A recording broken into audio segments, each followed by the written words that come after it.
traffic will accelerate.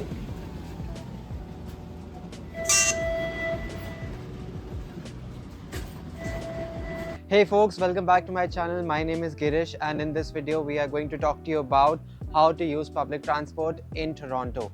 I mean, not only how to use the public transport, but how do you pay your fare? What are the different options that you have? What are the routes like? What is the map like?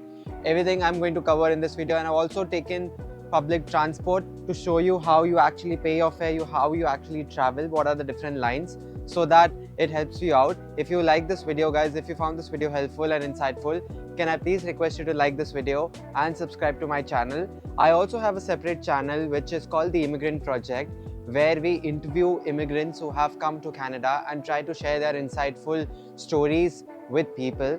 If you think you are a new immigrant, if you think that you have your story to share with others out there, please let us know. We would be happy to consider you, and perhaps you can be our next guest.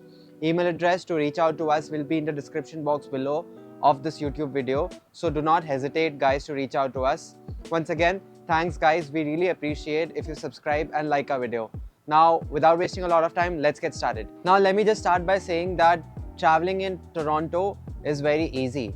Please do not get overwhelmed by the disastrous map that you see in front of you. I mean, of course you will get confused there because there are so many lines, there are so many bus routes, there are so many streetcar views, but it is essentially very easy, guys. There are 3 modes of transport within the limits of the city, and there is one more transport called GO train, which connects Toronto with its neighboring cities as well. But I'm not going to dive deep into GO train in this video right now, because this video is focused on traveling in Toronto and the GTA area of Toronto. So like I said, in Toronto we have 3 modes of public transports. It is called the TTC, Toronto Transit Commission, which operates streetcars, these iconic red vehicles that you see on your screen. Then there are buses, again red color buses, and there is this subway system that operates. This is the 3rd mode of transport. Now all 3 use the same fare system, guys, which I feel is great for seamless transfers. In fact, the suburbs outside Toronto like Mississauga, Vaughan, etc., they also accept the same Presto card ticketing system apart from cash fares. And if you do not have a Presto card, guys, if you're new to the country, that is completely okay. You can of course pay first in cash. If not, you can use your credit debit cards as well. It works regardless.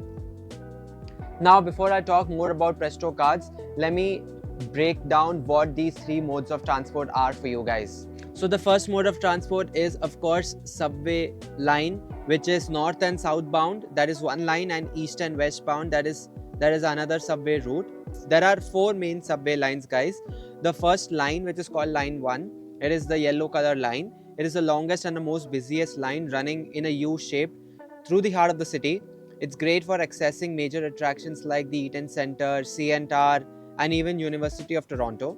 Line 2, which is the green line, it connects east to west or west to east, and it runs through downtown and connects popular areas like the Annex, Greektown, Lower West Village, etc.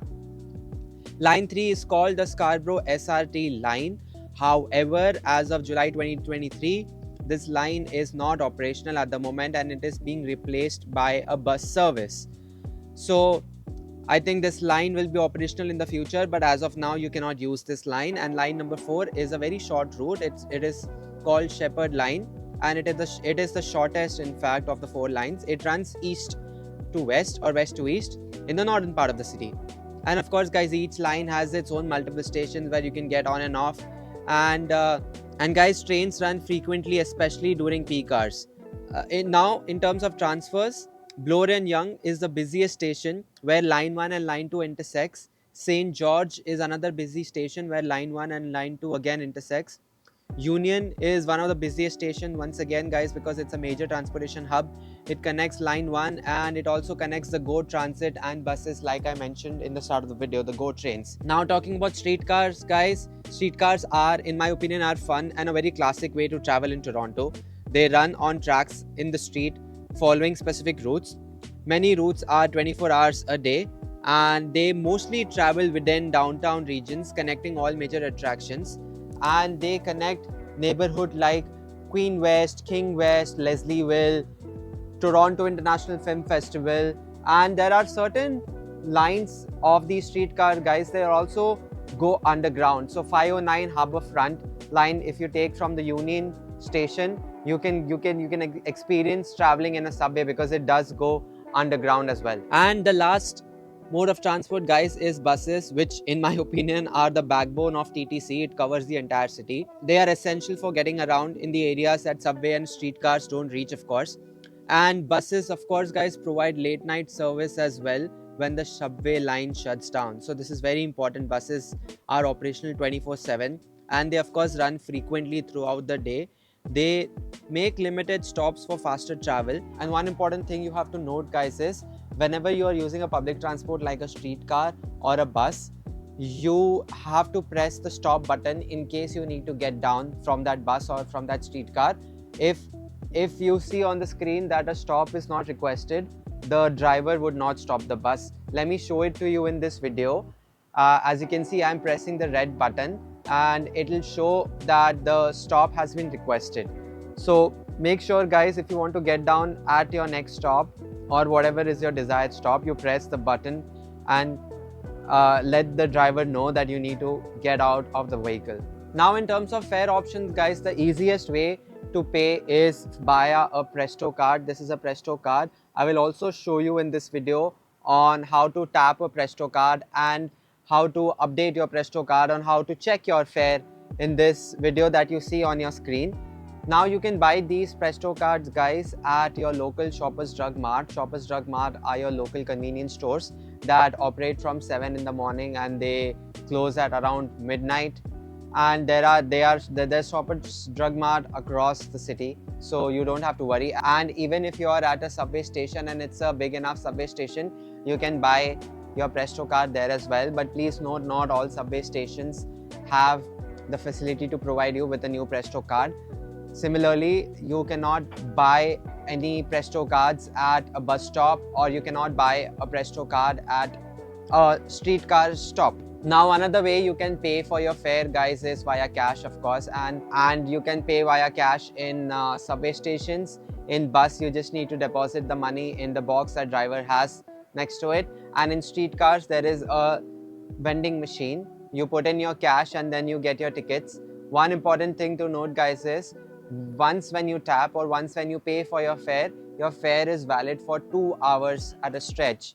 So even if you tap again and even if you change your transit multiple times within a span of 2 hours, you will not be charged multiple times. You will only have to pay $3.30, which is the current price of one adult fare at the time of recording this video. So let's just say you were to start your journey from King Street West and go all the way to Danford, and you have to use streetcar, bus and subway along the way. You only have to tap once when you enter the streetcar, which is your first mode of transport that you're taking, and with consecutive taps in bus or in subway, you will not end up paying, or the money would not end up getting deducted from your account. So 2 hours is the limit, guys. Beyond 2 hours, if you tap again, your money would again be deducted. Now, in terms of accessibility, guys, not all subway system are friendly that way. You can check out accessibility on the TTC website, Toronto Transit Commission website. But again, guys, note, not all subway stations offer accessibility. So keep that in mind when you're traveling next. Now, one important tip that I wanted to share with you guys is if you're traveling during peak hour in one of these public transports, I would suggest do not use Google Maps at all. While Google Maps is accurate, it will show you the different routes. It will not show you how crowded the bus service is or how accurate the timings of that particular service is. So I would suggest using an app called Transit. Transit app is an amazing app, guys. You just need to put in your start location and your end location. You'll get several options of traveling from that route and how much time a particular route would take or a particular option would take, and what time your particular transit is going to arrive. So if you're going to take a streetcar, it will show you in how many minutes a streetcar is expected to arrive at your destination, and that really helps you narrow down your journey up to the very last minute if you're using Transit app. One more thing I should forewarn you guys is always pay your fare because there is something called as fare inspector, which you will of course see traveling across the city, checking people's Presto card, checking if they have their tickets with them or not, checking if they have tapped their credit cards or debit cards or not, whichever fare option they selected. And if you have not, guys, and if you're traveling without tapping, especially in street cars or in buses, they would end up asking you to pay a fine of around $235, which is the minimum. So be mindful, guys, be careful. You do not want to be fined. You do not want to be spending $235 just so you didn't feel like spending $3.50. So keep that in mind, guys. Fare inspectors will be on round. Thanks for watching this video, guys. I hope this video was helpful and informative for you. Once again, we have a separate channel called the Immigrant Project, and we talk about immigrating to Canada in that channel extensively. And we have also interviewed a lot of people. We are talking about express entry, we are talking about PNP, etc. If you have any questions regarding immigrating to Canada, you can check out that channel. You can also let us know in the comment box below if you have any questions regarding travel to Toronto or any other questions in general about Canada. If we are armed with the knowledge, we can of course help you guys out here. And once again, guys, we would really appreciate if you subscribe to our channel and like this video. It really helps us, motivates us to create content like this for you. Thank you guys for watching this video. I'll see you in the next one.